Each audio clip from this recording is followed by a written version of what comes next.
Paix du Christ dans vos maisons, vous êtes bien dans votre émission Jésus-Christ plein de vie. Jésus-Christ plein de vie, c'est une émission de révélation, une émission de la parole comme vous ne l'avez jamais écoutée. Nous sommes en train de parler sur la repentance et sur la délivrance. On ne peut pas parler de la délivrance sans tout autant passer par la repentance. Parce que dans la repentance, tu ne peux pas être délivré si tu te repens. Et je vais vous donner un verset clé ici, Proverbe 28, 13 nous dit, celui qui cache ses péchés ne prospère point, mais s'il l'avoue et les délaisse, il obtient miséricorde. Celui qui cache ses péchés ne prospère point, mais s'il les avoue et les délaisse, il obtient miséricorde. C'est-à-dire, Dieu, il a ses principes à lui. C'est-à-dire, la première des choses, c'est reconnaître tes péchés. Et quand tu les avoues, tu les délaisses, c'est à ce moment-là que tu seras pardonné. C'est à ce moment-là que tu peux être délivré. Dans le jardin d'Éden, Adam a péché. Dieu descend, parce qu'à l'époque, Dieu descendait chaque soir pour causer avec l'homme. Et Dieu lui pose la question, où es-tu? Dans l'Éden. Il pose la question à Adam, où es-tu? Adam lui dit, je me suis caché. L'Éternel lui pose la question, qui t'a dit que pourquoi tu t'es caché? Il dit, je suis né. Je suis né. Alors, Dieu lui pose la question, qui t'a appris que tu étais né? Alléluia. Donc, repentance avec salama, délivrance avec salama, pour les cas, la repentance. Mais pour repentance et salama, il faut oyeba au kuyakiwati. Qu'est-ce qui t'arrive? Alors, Nakoki ko parler sur délivrance, celui n'a parlé sur les salités. Donc, on a toujours une délivrance, mais avant tout, on a toujours que la deuxième partie de la délivrance, il faut que la sabine le sali. Le sali, et ça dans Josué 24, 15. Josué Azoloba, choisissez qui vous allez servir. Moi et ma maison, nous servirons le Dieu de l'Éternel, le Dieu des armées. Et dans 3 Jean 1 à 2, au mot la définition de la sali. Le sali, c'est un processus à suivre pour être pardonné, délivré, guéri et béni. Donc, le sali processus pour la premièrement pardonner. Soit comme pardonner, ne reçoit délivrance, soit reçoit délivrance, ne reçoit guérison, soit reçoit guérison, ne reçoit bénédiction. Alors, le sali vient du grec. Et dans le grec, le sali, ça veut dire sozo. Sozo dans le grec, ce qui te change en français est comme moulaï. Dans le français, c'est être pardonné, délivré, être guéri. Et en plus viendra la bénédiction, le succès, la bonté et l'épanouissement. Les Français sont extraordinaires car chose en français, c'est plusieurs choses à la fois. C'est d'abord la repentance qui entraînera le pardon entraînera la délivrance et la délivrance entraîne la guérison et la guérison sera suivie par la bénédiction. Tout cela entraîne la prospérité. On ne peut pas parler de la prospérité que 3 Jean 1 à 2 dit, je veux que votre état d'âme soit prospère comme l'état de votre âme. En réalité, un homme prospère, ce n'est pas un homme qui a des voitures, des maisons, mais un homme qui a l'état saint. Un homme qui a les choses, c'est-à-dire un homme qui est pardonné, guéri, délivré, béni. C'est ça l'état d'âme de quelqu'un.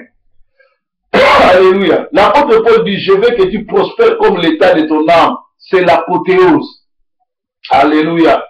Celui qui a le salut doit être d'abord délivré de la maladie, de la sorcellerie, car Jésus ne cohabite pas avec le mal. Quand il arrive dans ta vie, il apporte tous les merveilles. Voilà pourquoi Josué, inspiré déjà, dira, choisissez qui vous allez servir, moi et ma maison, nous servirons l'Éternel des armées. Pour suivre le salut, il faut premièrement la repentance.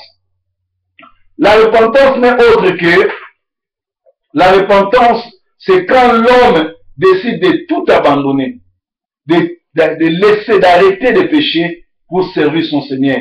Il ôte le cœur du pierre pour recevoir de Jésus un cœur de la chair. Pour ce qui est du salut, l'Éternel dit Dieu, Et Dieu est démocrate. Dieu est démocrate. Il te laisse la liberté de choisir. Choisissez qui vous allez servir. Mais pour le ministère, c'est Dieu lui-même qui choisit. Jérémie 1,5, il dit, avant que je te connaissais, je t'avais établi. Et il dit, mettez-moi à part Paul et Barnabas. Donc, tu peux avoir un grand ministère et manquer le salut. Je ne vous ai jamais connu. Dieu dit cela dans Matthieu 25, 1 à 13. Il dit aux vierges folles qui avaient tout abandonné, qui venaient chaque jour à l'église, au dernier jour, il dit, je ne vous ai jamais connu. Donc aujourd'hui, nous pouvons voir des grands pasteurs comme de Cliff Odola, de Benny Hill, de grands élevés, tous ces gens-là, des gens que vous connaissez, mais ils ont un grand ministère, mais ils n'ont pas de salut, ils ne sont pas sauvés. C'est-à-dire, ce sont des pécheurs. Alléluia. Montomboka Lomba a un grand ministère. Maman Olanga a un grand ministère. Tous ces gens-là ont des noms, des grands ministères. Mukuna, des grands ministères, mais ils ne sont pas sauvés. Alléluia. Ils entraînent la foule, ils entraînent les gens, ils ont beaucoup d'argent, ils ont tout, mais ils ne sont pas sauvés, ils n'ont pas le salut. Donc, tu peux avoir un grand ministère et manquer le salut.